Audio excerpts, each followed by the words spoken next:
Hi കൂട്ടുകാരെ, പുതിയൊരു വീഡിയോയിലേക്ക് എല്ലാവർക്കും സ്വാഗതം. അങ്ങനെ ഓണാഘോഷം പൊടിപൊടിക്കാണ് കേട്ടോ. കമ്മിറ്റിയിലെ ആ ഒരു ഓണാഘോഷം ആ നാടിൻ്റെ മുഴുവൻ ഓണാഘോഷമായി രഘു നടത്തുന്നു കേട്ടോ.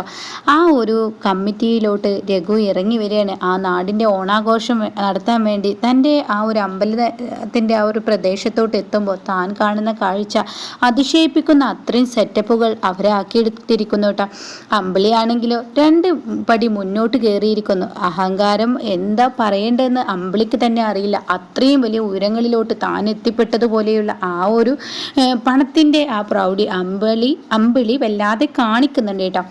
അങ്ങനെ അമ്പിളി കാറിൽ നിന്ന് ഇറങ്ങി വരികയാണ്. അപ്പോൾ ഉടൻ തന്നെ എന്തായാലും ഈ നാടിൻ്റെ അഭിമാനമായ ഈ ഓണാഘോഷം 2 കോടി വെച്ച് രഘു നടത്തുന്നത് അത് പറയാതിരിക്കാൻ വയ്യ എന്ന് കമ്മിറ്റിയിലെ ആളുകളൊക്കെ പറയുന്നു കേട്ടോ. അപ്പോൾ ഉടൻ തന്നെ അതിനു വേണ്ടിയാണല്ലോ ഇങ്ങനെ ഒരു ക്ലബ്ബ് എൻ്റെ രഘുവേട്ടൻ തുടങ്ങി വെച്ചത്. എല്ലാ കൊല്ലം എൻ്റെ രഘുവേട്ടൻ തന്നെ ഇത് നടത്തണം, ഇത് ചെയ്യണം എന്നൊക്കെ രഘുവേട്ടന് ആഗ്രഹമൊക്കെ ഉണ്ടായിരുന്നു. അതുകൊണ്ടാണല്ലോ ഞങ്ങൾ 2 ലക്ഷം രൂപ ഇറക്കിയത് എന്ന് എടുത്തെടുത്ത് പറയുമ്പോൾ ഉടൻ തന്നെ അമ്പിളി മിണ്ടാതിരിക്കുക എന്ന് രഘു പറയുന്നുണ്ട് കേട്ടോ. ഇതേ സമയം വരൂ, എന്തായാലും ഒരുപാട് കളികൾ സെറ്റപ്പ് ചെയ്തിട്ടുണ്ട്, ഈ ഒരു കപ്പ് ആരാണ് കൊണ്ടുപോവുക എന്നിങ്ങനെ പറയുന്നുണ്ട്. അപ്പോൾ തന്നെ അമ്പിളി പറയാം പഞ്ചരത്ന ടീം എന്നെയാണ് അത് കൊണ്ടുപോകുന്നത് എന്ന് കേട്ടോ. അങ്ങനെ രഘു അമ്പിളി ഒരു 2 പടി മുന്നോട്ട് നടക്കുമ്പോൾ തന്നെ അതിശയിപ്പിക്കുന്ന ആ കാഴ്ചയാണ് കേട്ടോ തൻ്റെ മുന്നിൽ. അമ്പിളി ഒരിക്കലും വിശ്വസിക്കാനാവാത്ത ഒരുപാട് സ്വപ്നങ്ങൾ തൻ്റെ മനസ്സിൽ നെയ്തു കൂട്ടിയ ആ ഒരു സ്വപ്നത്തിൽ ഒന്നാണ് കേട്ടോ രഘുവിൻ്റെ വലിയൊരു ഫ്ലെക്സ്. ഈ നാടിന് അഭിമാനമായ രഘു തുടങ്ങി വെച്ച ഈ ക്ലബിന് ഇന്നിപ്പോൾ ഇവിടെ ഓണാഘോഷം നടത്തുന്ന രഘു ആണെന്നൊക്കെ പറഞ്ഞിട്ടുള്ള ആ ഒരു ഫ്ലെക്സ് ആണ് കേട്ടോ. അത് കാണുമ്പോൾ രഘുവിന് ഒരുപാട് സന്തോഷമാണ്. അമ്പിളിക്ക് പറയാൻ വാക്കുള്ള എൻ്റെ രഘുവേട്ടോ ഇതെന്താണ്. അപ്പോഴേക്കും അവിടെയുള്ള ആളുകൾ വന്നിട്ട് പറയണേ എങ്ങനെയുണ്ട്, അടിപൊളിയായിട്ടില്ല രഘുവേട്ടോ. പിന്നെ തീർച്ചയായും പറയാനില്ല എന്ന് പറയാൻ കേട്ടോ. പിന്നീട് പഞ്ചരത്നം വീടാണ് കാണിക്കുന്നത്. അവിടെ എല്ലാവരും എത്തിയിട്ടുണ്ട്. ദയ, മഞ്ചാടി, ശബരി, ഇന്ദ്രൻ, അങ്ങനെ എല്ലാവരും എത്തിയിട്ടുണ്ട്. അടിപൊളിയായി പൊടിച്ചും കൊണ്ടിരിക്കുക. അങ്ങനെ പൂക്കളങ്ങനെ ഇട്ടുകൊണ്ടിരിക്കുകയാണ്. അടിപൊളിയായി പൂക്കളെ ഇട്ടെടുക്കുന്നത്. ഇത് കണ്ടിട്ട് ദാസും മാഷും ഇങ്ങനെ ഇരിക്കുക. അപ്പം മാഷു പറയണേ എനിക്ക് എല്ലാ പ്രശ്നങ്ങളും ഉണ്ടാവുമ്പോഴും തിരുവോണം എത്തിയാൽ എൻ്റെ മക്കളെല്ലാവരും ഒരുമിക്കും, അവർ തമ്മിൽ ആഘോഷിക്കും. അതാണ് എൻ്റെ മനസ്സിൻ്റെ ഏറ്റവും വലിയ സമാധാനം. എല്ലാ പ്രശ്നങ്ങളും മക്കൾ പരസ്പരം മറന്ന് അത് പങ്കുവെക്കുന്നത് ദാസയെ കാണാൻ തന്നെ ഒരു രസമാണ്. അപ്പോൾ ദാസ് പറയുന്നത് അത് ശരിയാണ് കേട്ടോ, അണ്ണൻ പറയുന്നത് ഒരു രസം തന്നെ.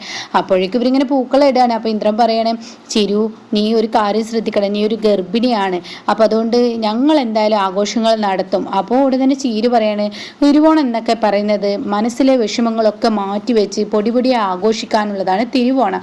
അപ്പോൾ ഉടനെ തന്നെ അനുഭവം പറയണേ അതൊന്നും പറ്റത്തില്ല, നീ ഡെലിവറി എടുത്തുകൊണ്ടിരിക്കുകയാണ്, ഇനി അങ്ങനെ ഓടിച്ചാടി നടക്കരുത് എൻ്റെ ചേച്ചി, ഇതൊക്കെ അങ്ങ് കഴിയട്ടെ, അതിന് ശേഷം മതി.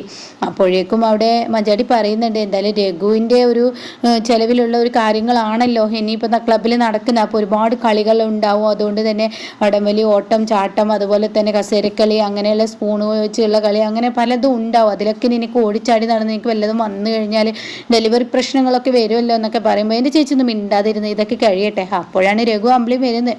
പ്രസാദവുമായി ഓടി വന്ന് തൻ്റെ അച്ഛൻ്റെ നെറ്റിയിലൊക്കെ പ്രസാദം ഇട്ട് കൊടുക്കുന്നു, ദാസിന് ഇട്ട് കൊടുക്കുന്നു. പിന്നീട് രഘു പറയും ഇതുവരെ കഴിഞ്ഞില്ലേ, നിങ്ങളുടെ കഴിയാറായി രഘുവേട്ടാ എന്ന് ദയ പറയാൻ കേട്ടോ. ശബരിയും കൂടെ ഉണ്ട്. അപ്പോൾ ഉടൻ തന്നെ എന്തായാലും കഴിയാറായി, കുഴപ്പമൊന്നുമില്ല എന്നൊക്കെ ഇങ്ങനെ പറയണം. എന്തായാലും പൂക്കളത്തിന് ആരാണ് ഏത് വീട്ടിലാണ് അടിപൊളിയായി ഇട്ടിട്ടുണ്ടെന്ന് നോക്കാൻ വേണ്ടി വരുന്നുണ്ട്. ഇപ്പോൾ ഫസ്റ്റ് പ്രൈസ് നമുക്ക് നേടിയെടുക്കണം എന്നൊക്കെ പറയുമ്പോൾ അതേ പറയണേ നമ്മൾ ഫസ്റ്റ് പ്രൈസ് വേടാതെ പിന്നെ ആര് പഞ്ചരത്നങ്ങൾ എന്തായാലും നേടിയിരിക്കും എന്നൊക്കെ ഇങ്ങനെ ദയും പറയാൻ കേട്ടോ. അങ്ങനെ അവർ വന്ന് നോക്കുക. പിന്നീട് കാണിക്കുന്നത് ഇവരുടെ ഈ കസേരക്കളി, അതുപോലെ സ്പൂൺ വെച്ചിട്ടുള്ള കളി, അതുപോലെ ഈ ഓട്ടം, ചാട്ടം, പിന്നീട് ഒരു ചെറിയൊരു വടംവലി, പിന്നീട് ഈ ഫാഷൻ്റെ ആ ഒരു ഇതും കാണിക്കുന്നുണ്ട് കേട്ടോ. അപ്പോൾ ഇവിടെ ഇങ്ങനെ നല്ല മോഡൽ ഡ്രസ്സൊക്കെ ഇട്ടിട്ട് ഇങ്ങനെ സ്റ്റേജിൻ്റെ മുകളിലോട്ട് ചീരിങ്ങനെ വരുമ്പോൾ ഇന്ദ്രൻ പതിയെ നടക്കുക എന്നൊക്കെ ഇങ്ങനെ പറയുന്നുണ്ട്. അങ്ങനെ എല്ലാ മത്സരങ്ങളും അടിപൊളിയായി പൊടിയായി തന്നെ നടന്നിരിക്കുന്നു കേട്ടോ. അങ്ങനെ പിന്നീട് ഈ ഒരു ഇത് കാണുമ്പോൾ മാഷിന് പറയാൻ വാക്കുകളില്ല. തൻ്റെ മരുമകനെ കൊണ്ട് തനിക്ക് ഈ നാടിനെ തന്നെ അഭിമാനമാവുന്ന അത്രയും വലിയ മത്സരങ്ങളാണ് നടത്തിയിരിക്കുന്നത്. അതെല്ലാം കണ്ട് മാഷ് ഇങ്ങനെ നിറകണ്ണുകളോട് കൂടി മാഷും ദാസും സ്റ്റേജിന് മുകളിലോട്ട് തൻ്റെ 5 മക്കളും കയറി നിൽക്കുന്ന ആ ഒരു രംഗം ആലോചിച്ച് മാഷ് ഇങ്ങനെ സന്തോഷത്തോടു കൂടി നിൽക്കാൻ കേട്ടോ. അപ്പോൾ അവിടുത്തെ പ്രസിഡന്റ് പറയാണ് എന്തായാലും രഘുവിൻ്റെ ചിലവിൽ ഈ ഒരു ഓണാഘോഷം ഈ നാട് തന്നെ അഭിമാനമായി ക്ലബ്ബ് ഒരുക്കി വെച്ചത് രഘുവാണ്, രഘു ഉണ്ടാക്കിയ ക്ലബ്ബാണിത്. ആ ക്ലബ്ബ് രഘു അടിപൊളിയായി തന്നെ ചെയ്തു. അപ്പോൾ ഉടനെ അമ്പിളി പറയണേ എല്ലാ കൊല്ലവും ഞങ്ങൾക്ക് ചെയ്യണം എന്നൊക്കെ ആഗ്രഹമുണ്ട്, ഇനി എന്തായാലും ഞങ്ങൾ ഉണ്ടാവും എന്നൊക്കെ അമ്പിളിയും പറയണേ. അങ്ങനെ ആ ഒരു ഇത് കഴിഞ്ഞതിന് ശേഷം അവർ പറയണേ എന്തായാലും ഈ ഒരു മത്സരങ്ങളിലൊക്കെ ഫസ്റ്റ് പ്രൈസ് കിട്ടിയത് ആർക്കാണെന്ന് അറിയണ്ടേ എന്നൊക്കെ ഇങ്ങനെ പറയണേ. അപ്പോൾ ഓട്ടത്തിന് ഇന്ദ്രന്, അതുപോലെ സ്പൂൺ കളിക്ക് ദയക്ക്, പിന്നീട് വേറെയുള്ള കളിക്ക് ശബരി, പിന്നീട് രഘുവിന്, അങ്ങനെ ഓരോരുത്തർക്കും ഓരോരുത്തർ പ്രൈസ് കൊടുത്തുകൊണ്ടിരിക്കുകയാണ്. പിന്നീട് എല്ലാം കഴിഞ്ഞതിന് ശേഷം ഏറ്റവും കൂടുതൽ സ്കോർ നേടിയിരിക്കുന്ന പഞ്ചരത്നമായതുകൊണ്ട് തന്നെ ആ കപ്പ് പഞ്ചരത്നത്തിന് എന്ന് പറയുമ്പോൾ മാഷിന് വാ പൊളിച്ച് നിൽക്കണേട്ടാ. മാഷിന് വിശ്വസിക്കാൻ കഴിയുന്നില്ല. അത്രയും സന്തോഷത്തോടു കൂടി മാഷിങ്ങനെ നല്ലൊരു മനസ്സ് നിറഞ്ഞ് ദാസും മാഷും ചിരിക്കുകയാണ് കേട്ടോ. അങ്ങനെ ആ കപ്പ് വാങ്ങാൻ 5 പേരും സ്റ്റേജിലോട്ട് വാ, അവരുടെ ഭർത്താക്കന്മാരും എന്ന് പറയുമ്പോൾ അവർ 5 പേരും അങ്ങോട്ട് കയറുന്നു, ഭർത്താക്കന്മാർ ചെല്ലുന്നു. അങ്ങനെ നല്ല സന്തോഷത്തോടു കൂടി മതി മറന്ന് തന്നെ തിരുവോണം ആഘോഷിച്ചിരിക്കും കേട്ടോ. അങ്ങനെ ആ കമ്മിറ്റിക്കാർ ഈ ഒരു വലിയൊരു കപ്പ് ഇവരുടെ കൈകളിൽ കൊടുക്കുമ്പോൾ ഇവരിങ്ങനെ ഉയർത്തി കാണിക്കുമ്പോഴാണ് കേട്ടോ രഘുവിനെ സങ്കടത്തിലാക്കുന്ന ആ വലിയൊരു സംഭവം അവിടെ നടക്കുന്നത്. അതായത് ആദിൽ കയറി വരികയാണ് കേട്ടോ. ആദിലിനെ കാണുന്ന രഘു ഇങ്ങനെ ഈ പതിയെ ഈ സ്റ്റേജിൻ്റെ മുകളിൽ നിന്ന് ഇങ്ങനെ മാറി മാറി വരുന്നുണ്ട്. അത് കാണുന്ന ചീരുവിൻ്റെ കണ്ണിൽ ശ്രദ്ധിക്കുകയാണ്. ഇവരെല്ലാം ഈ സന്തോഷത്തിലാണ്, അമ്പിളിയൊന്നും നോക്കുന്നു പോലുമില്ല. രഘു ഇങ്ങനെ ഈ ആളിങ്ങനെ അടുത്തോട്ട് വരുമ്പോൾ രഘു സ്റ്റേജിൽ നിന്നും പതിയെ ഇങ്ങനെ പുറത്തോട്ട് ഇറങ്ങി വരാനായിട്ടാ. അപ്പോൾ ചിരുവാണെങ്കിലോ ഇതിലോട്ട് ഇങ്ങനെ ശ്രദ്ധിക്കുന്നുണ്ട്. അപ്പോൾ രഘുവാണെങ്കിലോ പേടിയുടെ മുനയിൽ ആദിലിൻ്റെ അടുത്തോട്ട് ഓടിച്ചെല്ലാണ്. അപ്പോൾ ആദിൽ രഘു അടിപൊളി ആയിട്ടുണ്ടല്ലോ, അതിൽ ഇവിടെ നിന്ന് സംസാരിക്കാതെ നീ ഇങ്ങ് വായോ എന്നും പറഞ്ഞിട്ട് ആദിലിനെ വിളിച്ചും കൊണ്ട്, അതിൻ്റെ കൈമലാണെങ്കിലോ കൈയൊക്കെ ഒടിഞ്ഞിട്ടുണ്ട്. അപ്പോൾ ആ ഒരു ബാൻഡേജ് ചുറ്റിയിട്ടുണ്ട്, ഒരു വടിയൊക്കെ ഊന്നിയിട്ടാണ് വന്നിരിക്കുന്നത്. അങ്ങനെ ചീരിങ്ങനെ മറഞ്ഞ് നോക്കുക. രഘു പേടിയോടുകൂടി ഒരു സൈഡിലോട്ട് കൊണ്ടുപോവാണ്. അങ്ങനെ എന്താ അതിലെ നിനക്ക് കുഴപ്പമൊന്നുമില്ലല്ലോ? ഇല്ല, രഘുവിന് കുഴപ്പമൊന്നുമില്ലല്ലോ. എന്നാലും എൻ്റെ അതിലെ നീ കാരണം ഒരുപാട് പ്രശ്നങ്ങൾ എനിക്കും എൻ്റെ കുടുംബത്തിന് നേരിടേണ്ടി വന്നു. നീ എൻ്റെ വണ്ടിയിൽ, ഞാൻ ഒരു ഓൺലൈൻ ടാക്സിക്കാരനാണ്, എൻ്റെ വണ്ടിയിൽ കയറിയിട്ട് നീ ഈ മാതിരി പ്രശ്നങ്ങളൊന്നും ഉണ്ടാക്കേണ്ടായിരുന്നു, ഒരുപാട് നേരിട്ടോ.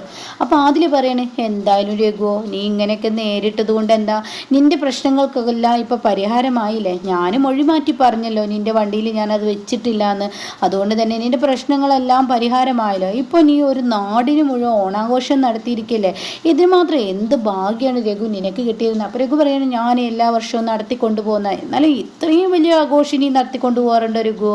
അപ്പോൾ അത് ചോദിക്കുമ്പോൾ രഘുവിനെ അടിവതറി നിൽക്കുകയാണ് കേട്ടോ. അപ്പോഴും പിടിവിടില്ല. എന്നാലും രഘു പറയണേ എന്തായാലും നീ പറഞ്ഞല്ലോ കായലിൽ വക്കത്ത് സ്വർണ്ണം ഇട്ടിരിക്കുകയാണെന്ന്. അപ്പോൾ ഉടൻ തന്നെ ഇയാൾ പറയാണ് എൻ്റെ രഘു നീ ഒരു കാര്യം ചിന്തിക്കണം, ഞാൻ ആ സ്വർണ്ണം നിൻ്റെ വണ്ടിയിലോട്ട് വെച്ചിട്ടും ഞാനത് നിൻ്റെ വണ്ടിയിൽ വെച്ചിട്ടില്ല എന്ന് പറഞ്ഞിട്ട് ഞാൻ ആ സ്വർണ്ണക്കടത്തുകാരോട് പറഞ്ഞതുകൊണ്ട് തന്നെ അവർ നിന്നെ വെറുതെ വിട്ടില്ല. അവരെന്നെ വെറുതെ വിട്ടു, അവർക്ക് സ്വർണ്ണം എൻ്റെ കയ്യിലുകളില്ല എന്ന് മനസ്സിലായി.